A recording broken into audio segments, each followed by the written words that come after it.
The monument lies partly in Nevada, but mostly in California, and contains nearly 3,000 square miles. Of this area, about 550 square miles are below the level of the sea. It was created a national monument in 1933 and enlarged to its present size in 1937. From the Avawatz Mountains, which form the southern barrier, unique 140-mile-long depression or fault, which varies from 4 to 16 miles in width. Now let us visit this fascinating valley of color and sunshine, created eons ago and changed but little with the passing of time.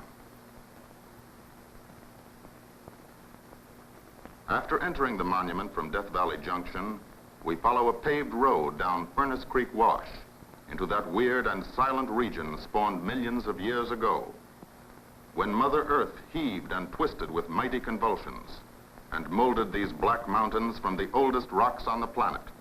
Rocks formed in nature's cauldron during the Archaeozoic age, over 1 billion years ago.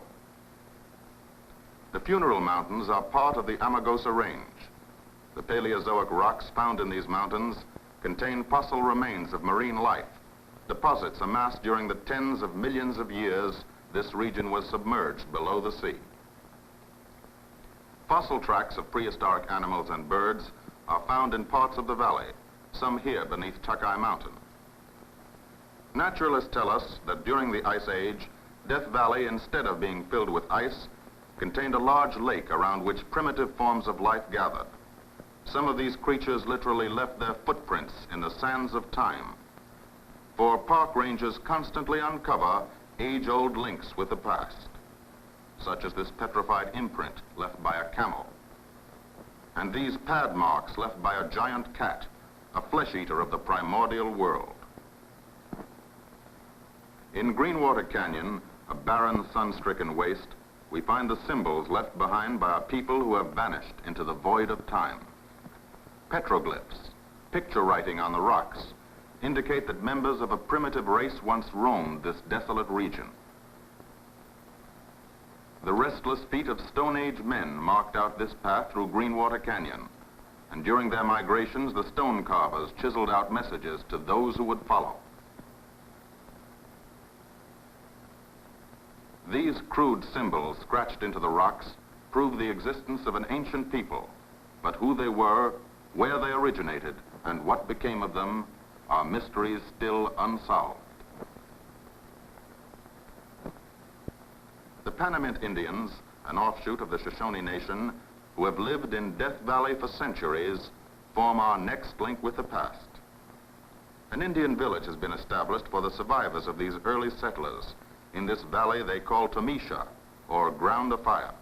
Johnny Shoshone, now past his 100th year, greeted the first party of white men to enter the valley in 1849.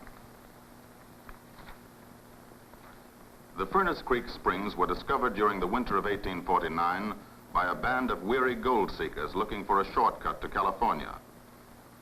Upon reaching these springs, they thought their hardships were over, but soon their visions of green fields ahead were shattered by this scene of salt flats and the towering Panamints beyond.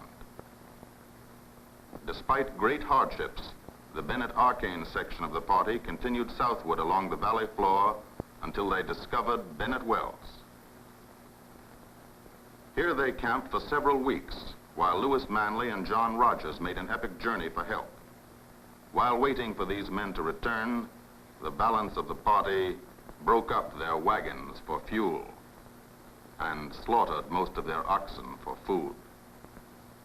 When, after months of tragic suffering, Manley finally led the party to the crest of the Panamints, they paused to gaze back over the vast wasteland and then uttered a farewell.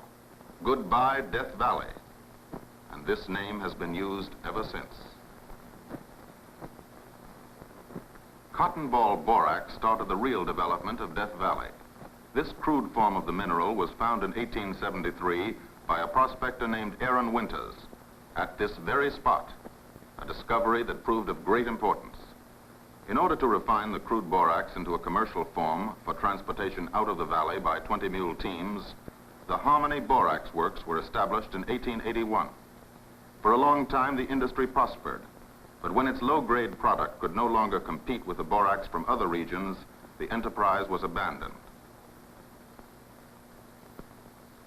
Ryan then became the center of a prosperous borax mining industry in the early 1900s, when a solid form of the mineral was found beneath this blacktop mountain. The Ryan ore was named colemanite after the man who found it. Razorite, a higher grade ore, was then discovered near Mojave, and practically all borax activity ended in Death Valley. The monument is administered by a superintendent of the National Park Service with offices in the valley, the park superintendent and chief ranger.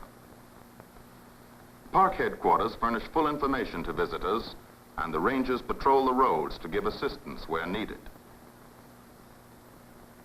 In the sink of the valley, pools have formed in the deposits of rock salt, and on these pools float the most delicate crystals of almost pure salt. Badwater Pool acts as a mirror for 11,045-foot Telescope Peak. From Badwater Pool, lowest point in the Western Hemisphere, we look far up the side of the Black Mountains, and there see the sign which marks sea level. Standing now at mile-high Dante's View, we look down some 6,000 feet. Far below lie Badwater and the great salt beds, where temperatures often exceed 130 degrees Fahrenheit. To the north stretches the vast expanse of Death Valley. Across the valley in the Panamint Mountains, Telescope Peak raises its snow-covered head. While to the southeast, some 50 air miles away in Nevada, the sun glints on Mount Charleston's snowy top. Far to the northwest towers the monarch of the Sierras, Mount Whitney, 14,496 feet, highest mountain in the United States proper. The main highway down Furnace Creek Wash leads to the valley's floor, passing near some of the monument's outstanding beauty spots, such as 20 Mule Team Canyon, its grotesque landscape suggesting scenes on the moon. Further down Furnace Creek Wash, and only a short distance from the road, stands famous Zabriskie Point, from where we view some of nature's weirdest handiwork. Earth-shattering convulsions shook this region millions of years ago, upheaving and mingling lava, ash, and rock, after which centuries of erosion carved out these fantastic formations. Along the Artist's Drive, walled with volcanic rhyolite, every bend in the road unfolds such scenes as these, pastels by the master painter. From below sea level, we travel northward, climbing ever upward until we reach an elevation of 3,000 feet at Scotty's castle.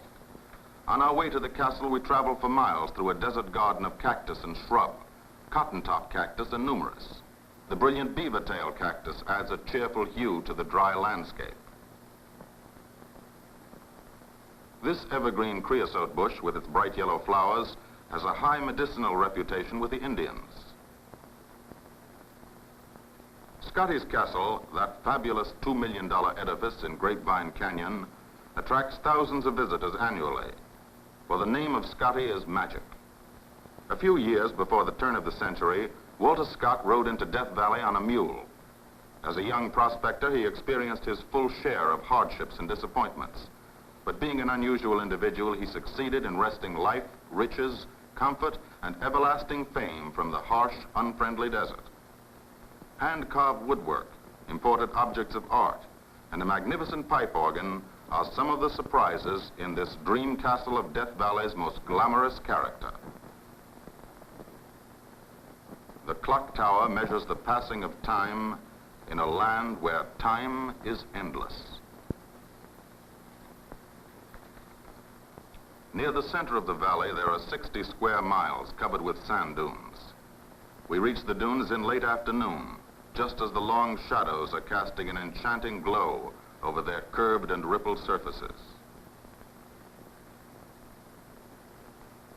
As the sun's last rays glow purple and gold on Telescope Peak, to herald that another night is descending upon Death Valley.